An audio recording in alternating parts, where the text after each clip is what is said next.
This is Steve Spangenberg coming to you live from Harrisburg, Pennsylvania, and my special guest today, look him in the camera, is Dr. Jim Will, and he's a PhD, and he's an expert on self-talk. Now, I'm not sure, what is this self-talk? I talk to myself all the time. Do you talk to yourself all the time? All the time. What do you think about that? Do you talk to yourself all the time, Dr. Jim? Yeah, we all do. I saw a video the other day, and it was a Russian, and he had a T-shirt on, and he said, "I hear little voices in my head, but they all speak Russian." And it was kind of interesting because actually I have spoken in Russia and all around the globe, and I ask people in my seminars when I'm in another country, and we start talking about the self-talk, what language do you hear those little voices? Are they in your native tongue or are they in English? And it's surprising that a lot of them tell me that they hear their self-talk in English. Wow. Yeah. Now, and of course, if they understand and they speak English fluently, plus their Spanish background or whatever the native language, Italian or French or whatever. But a lot of people do speak it in English, but to put it in perspective, Steve, that's one thing that is as common as our red blood.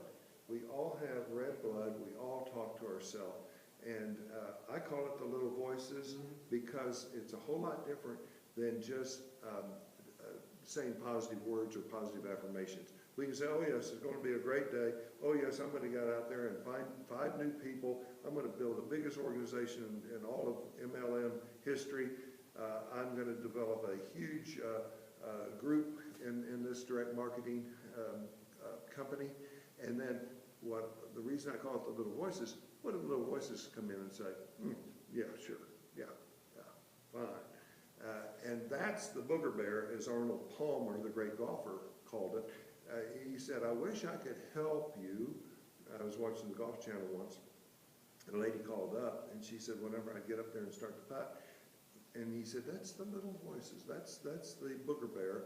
And he said, and I'm sitting there watching, I'm going, you know, Arnold, that's what I specialize in. That's what I can help people in, is how we can start to be aware of those little voices. It's normal, it's natural. We can't stop talking to ourselves, but we can become aware of it, and then by becoming aware of it, and if we know what our goals are, if we know what kind of presentation we want to make, if we understand what kind of a personality we want to have, what kind of a temperament we want to have, what kind of skills we want in making a presentation, all those things, we can come right back quickly, and we can start to change attitudes and our behavioral plan instead of a business plan. Right, that's right.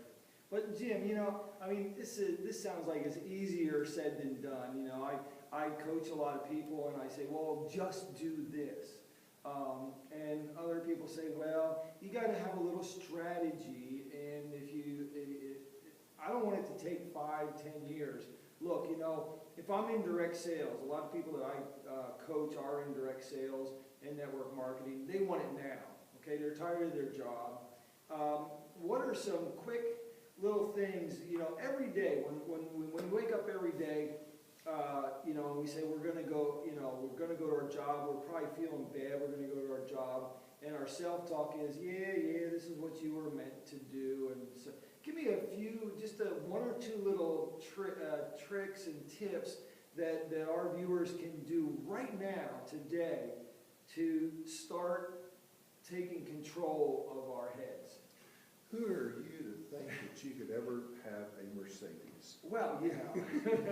Now that's a whole other story. We do allow a lot of those little voices come in from past experts, and those experts could be coaches, they could be teachers, they could be parents, they could be grandparents, they could be aunts. Some of them could even be dead, and yet we're still dragging them with us. So what we want to do is become aware of them. And Steve, you made a very, very good point. I was working with a young lady, and she said, Dr. Will, how long do I have to do this? And I looked at her and I said, the rest of your life. Cool. And it's a conscious thing that we do day in and day out, all day long. It's not like painting or wallpapering a wall and, oh, we don't have to worry about it for 5 or 6, 7, 10 years. That would be nice if we could take that pill and we don't have to worry about You don't have any of those pills? Come on. But what we can do is, it's a simple, it really, really is, and you can see quick results because I'll give you a quick example. Before I understood what I'm talking about here, I used to be depressed on Sunday nights, and I didn't know why, but ever since I was in the 2nd or 3rd grade, starting in school, I didn't like school. I felt like I was stupid. I was dumb. As a result, Fridays were great, the end of school week. Saturdays were fantastic. It didn't matter if it was raining or snowing or sunshiny. They were always great. Sundays were pretty good until I had to come in and start doing my homework. Oh, and then the thought of Monday, I got to go back to a thing I didn't like. I was out of my comfort zone. Right. So what I wanted to do was to, and here's the voodoo. I asked a group of people in Louisiana once, I said, how many of you all believe in voodoo? Half the room raised their hand. I said, why does voodoo work? They said, because we believe in it. What beliefs do you have? What attitudes do you have that may be hurting you and that you would like to see change? Do you think it's possible? Do you really want to see them change? Or have you gotten in such a rut that your wheels are spinning? So what you want to do is to ask yourself, do I want to be depressed on Sunday nights? Do I want to always be short-sighted or short-tempered? Or do I always want to be broke? Or wherever I am right now, do I always want to have a lousy relationship with men or with women or whoever? And the answer is yes, and keep thinking about it, and you'll enjoy your soap opera.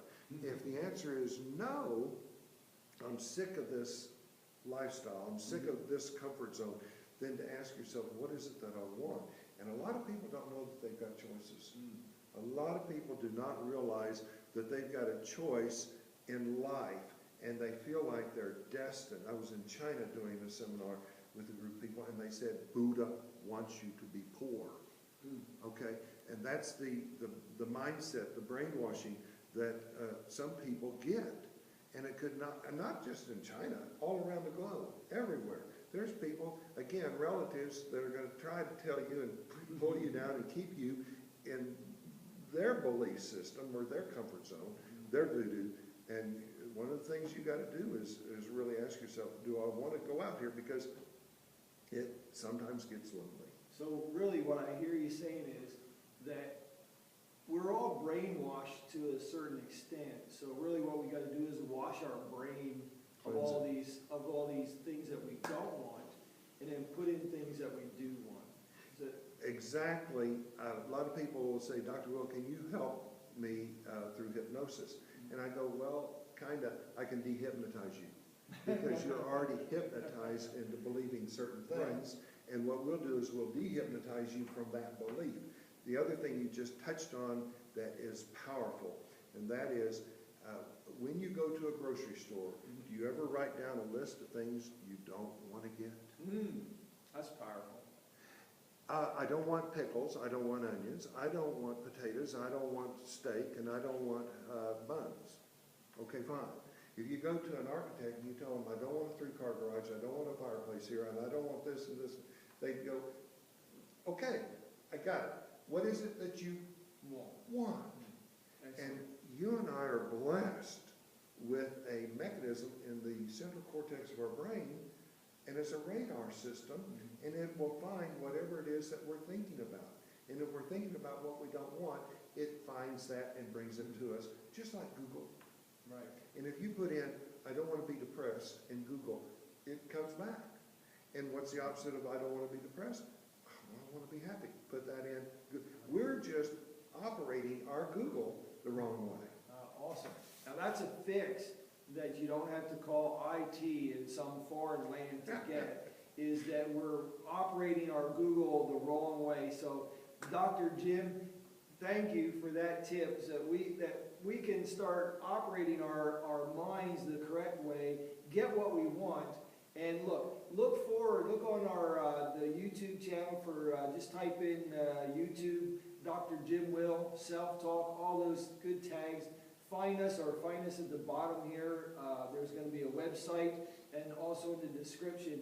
Come and get more of this gentleman right here, because he's gonna teach you how to fix your Google, teach you to talk about really what you want, get that self-talk right, and it's gonna put dollars in your pocket, it's gonna make you happy, it's gonna get what you want. We all want different things, but what is it that you want? You're probably getting what you're talking about right now. That's So, true. but I appreciate Dr. Jim Will saying goodbye to the people out there, and look, get connected, get tapped in, tuned on, or turned in, tuned on, all that good stuff, so you can't talk right. But you have a great day, and we'll see you next time. Do as I say, not as I do. Exactly.